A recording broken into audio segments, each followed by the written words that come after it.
Okay, so we continue with more circuit theorems. This is Thevenin's theorem.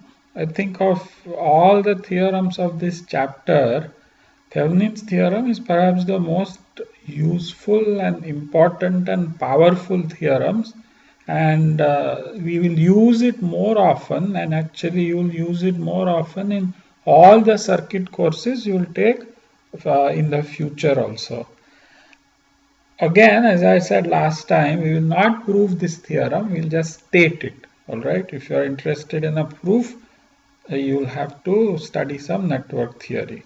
Okay, so here is a statement of the theorem. Let us consider a system consisting of two networks that are called T and N, which are connected by two wires and across two terminals A and B. Thevenin's theorem is about this network T. If this network T is linear, then Thevenin's theorem states that the entire network, the entire linear network T, and how much ever big it may be, can be replaced by one voltage source in series with one resistance, and all the currents and the voltages in this network N between this network and this network will remain unchanged. Alright, this is Thevenin's theorem. Clearly, N does not need to be linear because we are really not doing anything to N. We are just replacing T with something much simpler than what could be inside of T.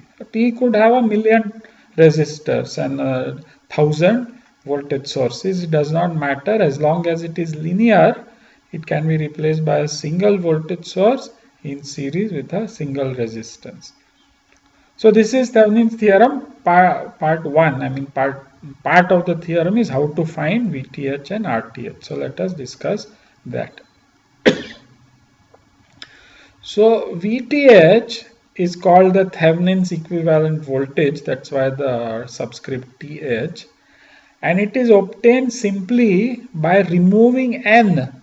The network N, you disconnect network N, find the voltage that appears across terminals A, B due to this entire network T, and that is called as the Thevenin's equivalent voltage. This is also sometimes called the open circuit voltage because we are open circuiting the terminals A and B by removing the network N. Alright, so VTH is the open circuit voltage appearing across the network T.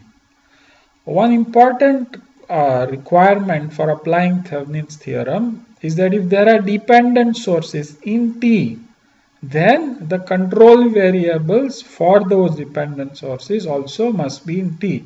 It's kind of obvious because if we are going to find VTH by removing N, if there is no N, there is no controlling variable and those dependent sources really won't know what to do with themselves.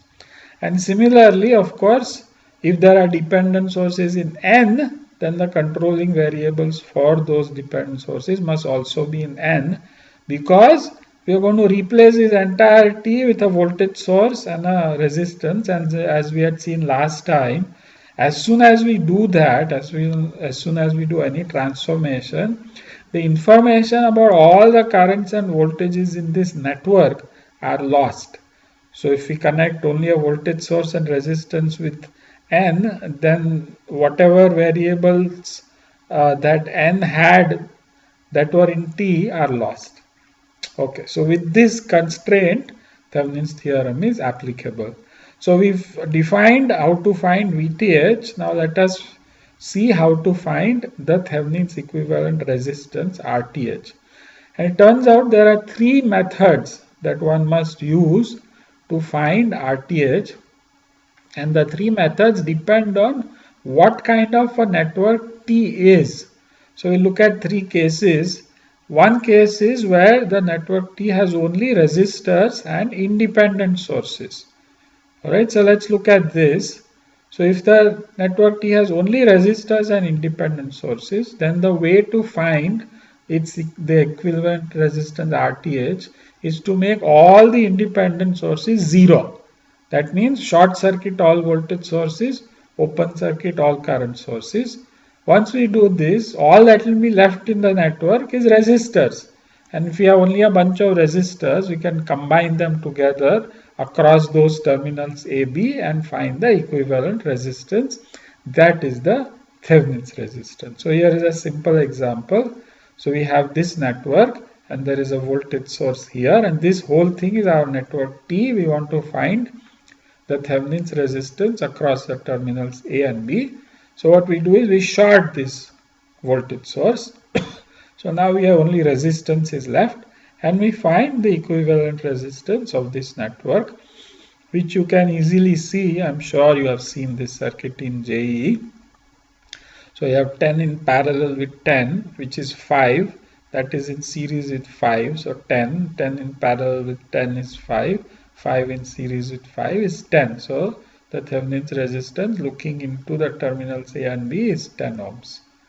Let's look at another example. So here is another network where there is a current source, and we want to find the Thevenin's resistance across these terminals A, B. So to find it, we'll zero this current source, which means that this will become an open circuit. So this becomes our network, and we can combine all of these, and I'm leaving this to you. You are experts at this. So we will find that the Thevenin's resistance is 40 by 3 ohms. Alright, so this is method 1. Let us look at method 2. If the network T has resistors, independent sources and dependent sources, if it has all these three, then here is how we find the Thevenin's resistance. So first we find the Thevenin's equivalent voltage. So this is the network, and we want to find the Thevenin's equivalent across these two terminals. So the first thing we'll do is we'll find the Thevenin's equivalent voltage. I have called that VT here. This is not difficult, so we can do nodal analysis. There are two nodes other than ground. One node voltage is known, so we just write one nodal voltage here, which I have written here. So VT minus 20 by 1 minus 4IA plus VT by 1 equal to 0, and IA we want to write in terms of nodal voltages is 20 minus VT by 1. So if we substitute and solve, we'll get VT equal to 50 by 3 volts. Okay, so that's the first thing we do in such a case. The second thing we do is we take that same circuit, we short circuit the output terminals, and we find the current flowing in that short circuit. Alright, so when we do this, by the way, the network has changed. So we have to solve this network again. As soon as we short circuit, now this is a different circuit than the previous circuit. So we have to solve it again. So we solve it again, find the current flowing in this short circuit. So let us find for this circuit. So if we short circuit, this voltage becomes 0. So this current becomes 0. And then what happens? So at this node, there is some current IA coming. There is some current 4IA coming. So the current ISC is, by applying a KCL here, 5IA. The current IA, so you look at this carefully, this node is shorted to ground. So this node is at 0 volts. The current IA is simply 20 volts divided by 1 ohm. So it is 20 amperes. So IA is 20 amperes. So the short circuit current is 5 times 20, so 100 amperes. Alright, so this is the second thing we do. Then we say the Thevenin's resistance looking across the terminals A and B, not with the short circuit, without the short circuit, is VT, the Thevenin's voltage, divided by the short circuit current, the open circuit voltage divided by the short circuit current. So we already found the open circuit voltage 50 by 3 divided by 100. So the Thevenin's resistance is 1 by 6 ohms. Alright, so I repeat, if there are all three types of elements in the network T, we find the open circuit voltage, we find the short circuit current. The Thevenin's resistance is a ratio of the open circuit voltage to the short circuit current. Okay, let's quickly look at why. Why does this work? Why is this turning out to be RTH? So we say, well, if we apply Thevenin's theorem, we know that this whole network can be replaced by a Thevenin's voltage in series with a resistance. And this is equivalent to this whole network without the short circuit. If these terminals are open circuited, then this voltage is of course simply the Thevenin's equivalent voltage. If we short circuit this, then the current flowing is VTH divided by RTH. So the ratio of VTH by the short circuit current gives us RTH.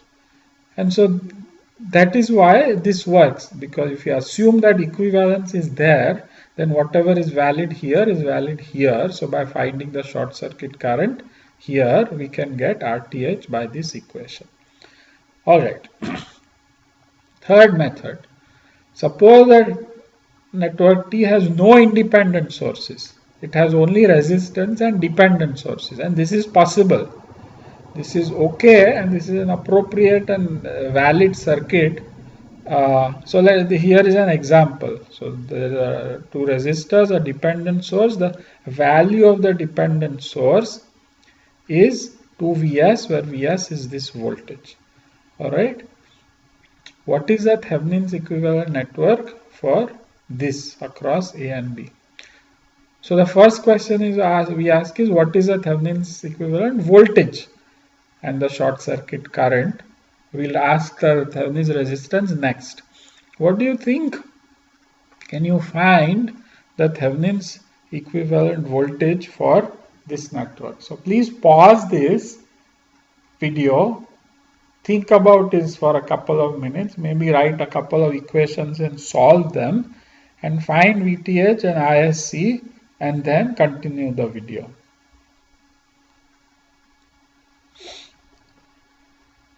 Okay, the answer is that if a network has no independent sources, all currents and voltages in that network will be zero. Why? Because there is no source of energy. The network is not being supplied with any energy. If there is no energy supplied, all currents and voltages will be zero. So the Thevenin's equivalent voltage VTH of a network that has no independent sources is simply zero. And of course, therefore, the short circuit current is also zero. Okay, but the Thevenin's resistance still exists. So how do we find Thevenin's resistance? Because now a word of caution, some students have a tendency to say, well, this is a current source, I'll open circuit it. And so the Thevenin's resistance is 10 plus 10 equal to 20 ohms. By the way, this is ohms here. This is not true. You cannot open circuit dependent sources. Alright, do not remove dependent sources to find Thevenin's resistances. Here is the correct way to do it. What we do is we supply energy to this circuit. Only when we supply energy to this circuit will the dependent sources manifest their effect. And that is essential to find the resistance. So what we do is we externally connect a current source, let us say Ix, or we can connect a voltage source Vy, it doesn't matter.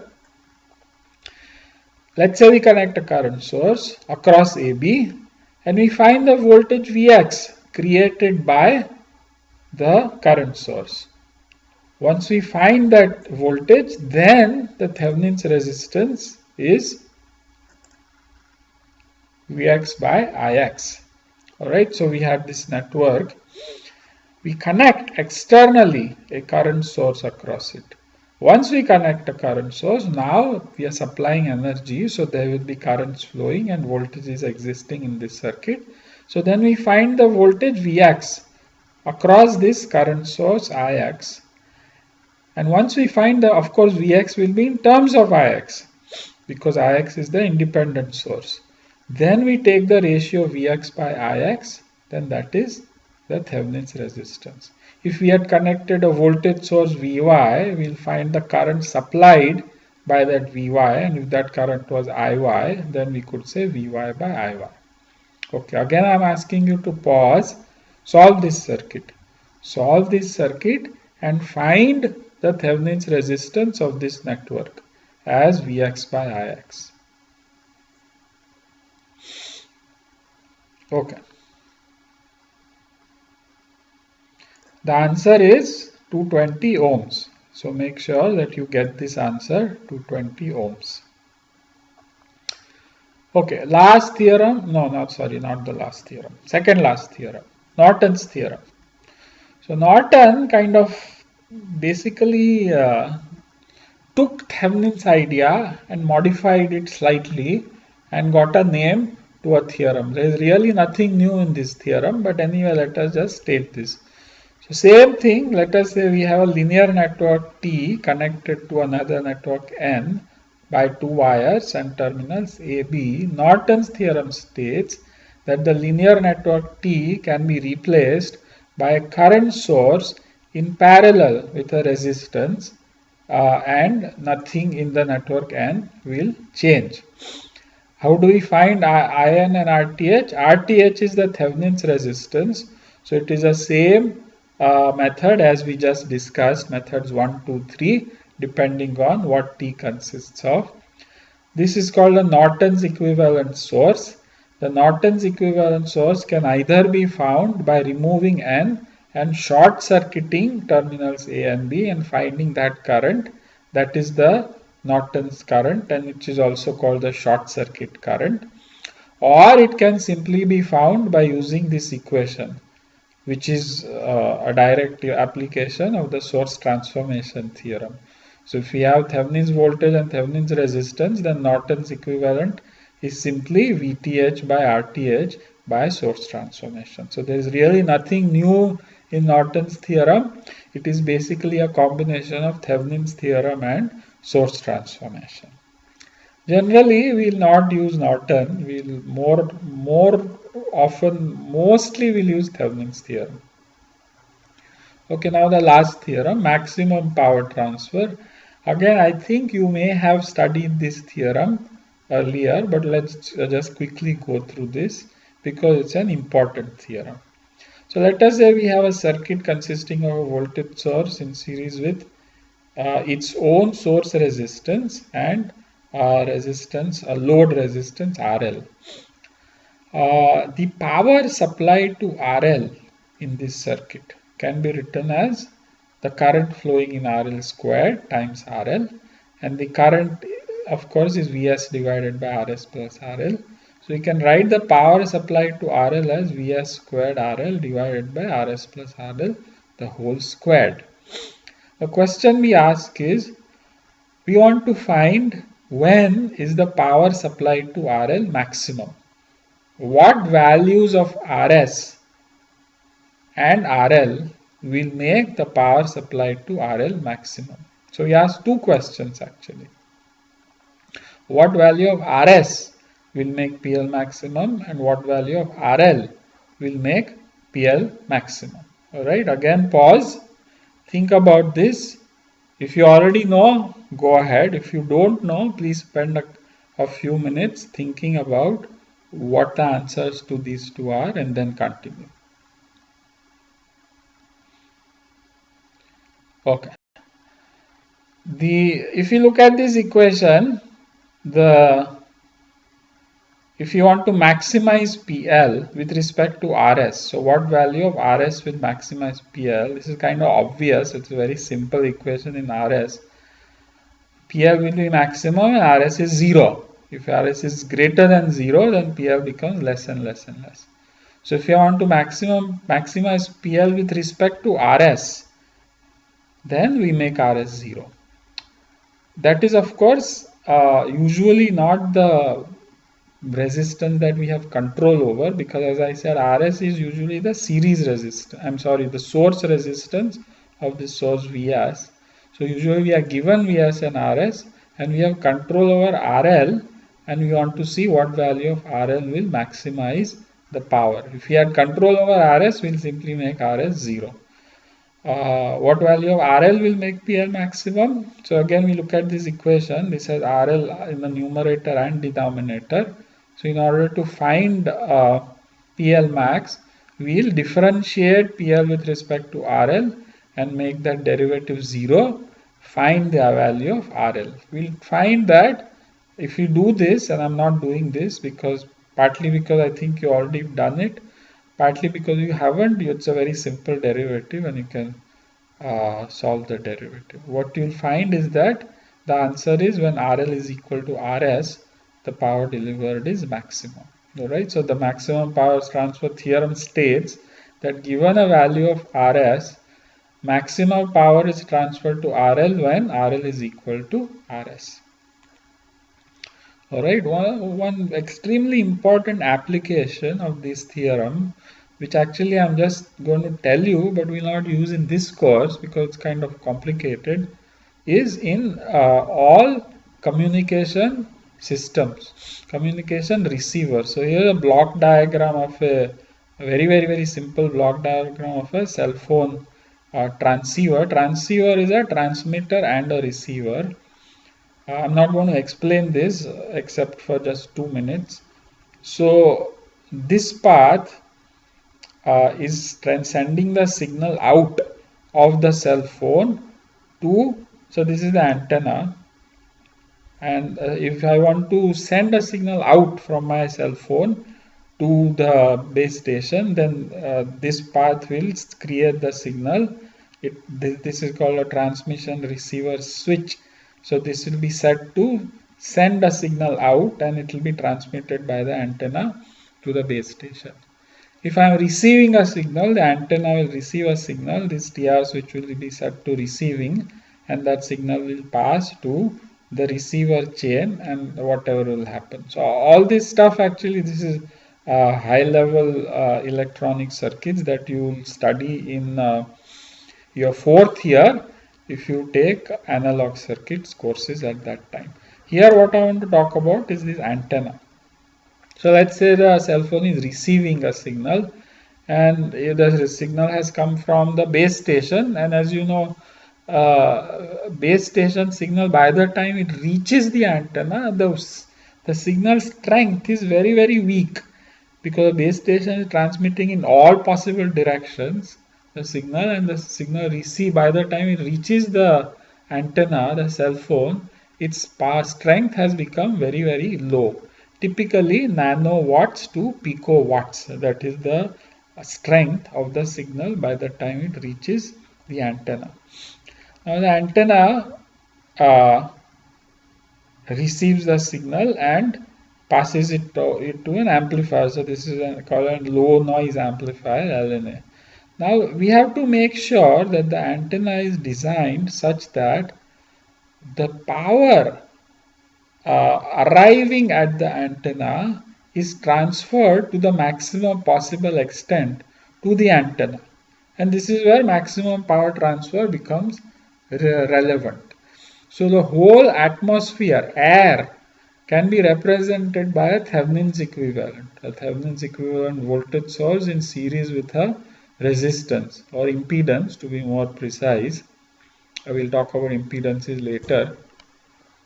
So for example, the impedance of air is 50 ohms. And the voltage, as I said, so the voltage will be in nanovolts or so. And the antenna has its own Thevenin's resistance, which is the load resistance RL.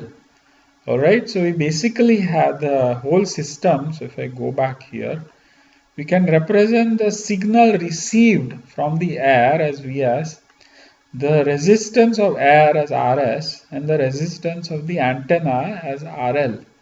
And because Vs is a very small signal with a very small power, we want to make sure that the power received by RL or power transferred to RL is the maximum possible, and therefore all antennas will be designed such that their Thevenin's resistance is equal to the equivalent Thevenin's resistance of air, which happens to be 50 ohms. So the antenna has to be designed with a Thevenin's resistance of 50 ohms. If it is not, a lot of power will be lost just before it even goes to the amplifier. Okay, so that is the end of this lecture.